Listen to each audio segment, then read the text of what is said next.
Hello, I'm Sarah Maiga, Realtor and Team Leader of Maiga Homes.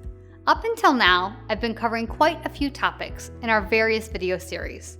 We've got buying a home, buying and selling at the same time, and now selling a home. Now, one of the important things that you might have learned in our previous series are some of the process for buying a home, as well as what fees to expect and more. Today, we're going to continue this series by tackling one of the most commonly misunderstood questions. What is an appraisal, and why is it important to a home seller? Well, a real estate appraisal, also known as a property or land valuation, is the process of developing an unbiased estimate or the true or fair market value of what a home is worth. When applying for a mortgage, the lender will require the buyer to pay and order an appraisal so that there's an objective way to assess the home's market value and ensure that the amount of money requested by you is appropriate. The appraisal will include an assessment of recent sales, information for similar properties, the current condition of the property, and the location of the property. Furthermore, the appraisal is performed by a third-party licensed appraiser and is paid for by the buyer. So I'm sure you're wondering why the appraisal is important to you as a seller. Well, it's important for a couple of reasons. A lender's commitment to lend the buyer money needed to finance the property is conditional on the home appraising to the agreed upon sale price. If the home does not appraise to what the buyer is offering you, then the lending institution will only finance up to what the home appraises to. If the buyer is putting more than 20% down, often an appraisal shortfall will only slightly adjust their closing numbers, as the amount that they're asking the bank to finance is less than what the home is worth. As long as this is the case, your buyer should still be able to get a loan. Secondly, if the appraisal comes back less than the sale price and you request an adjustment to the price, both you and the buyer reserve the right to walk away from the transaction. If the buyer is purchasing a custom, luxury, unique, or rural home, oftentimes it can be hard to find comparable home sales to justify the price of an appraisal. This can make financing a bit more complicated. Now that you understand what an appraisal is and why it's important to you, it's also essential to remember that an appraisal is only one person's opinion of value. Just like any other profession, there are varying degrees of expertise, experience, and methods to complete an appraisal. Just because an appraisal comes back lower than value doesn't necessarily mean that the home is worth that amount. In fact, I specialize in negotiating and fighting appraisals.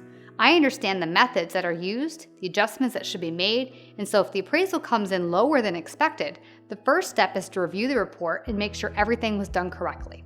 This could include, but is not limited to, did the appraiser use the most comparable homes? Are there more recent comps or older ones that are a better fit? Did they get all the property's information correct?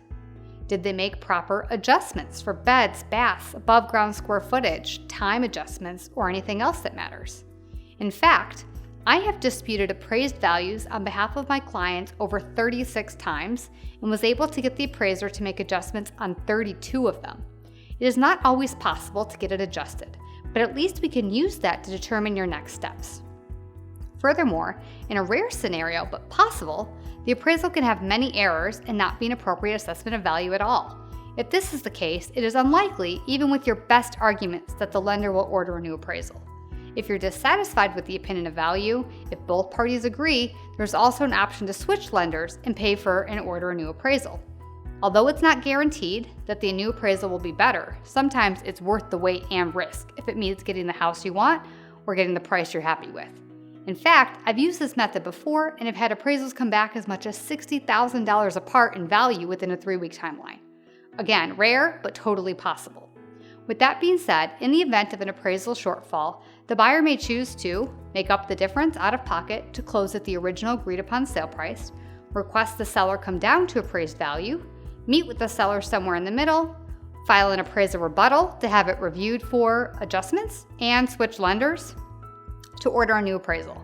It's important to keep in mind too that this option is not applicable for FHA loans, as an FHA appraisal will stick with the property for 6 months.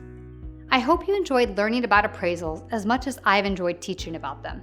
If you're looking to sell a home, it is essential to have a seller's agent who understands the intricacies of the appraisal process so that they can best prepare you for everything that is to come and step up to assist in the event of an issue.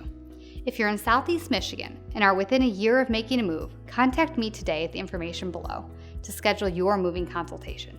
And if you're not within a year or I'm not within your area, don't worry, give me a call anyway. as I'm part of a global real estate company, and if after talking I cannot personally assist you, I can refer you to another similarly qualified agent anywhere in the world. And if you haven't, be sure to subscribe to my YouTube channel today for more informative real estate videos as I release a new episode every week. Thanks for watching, and I'll see you next time.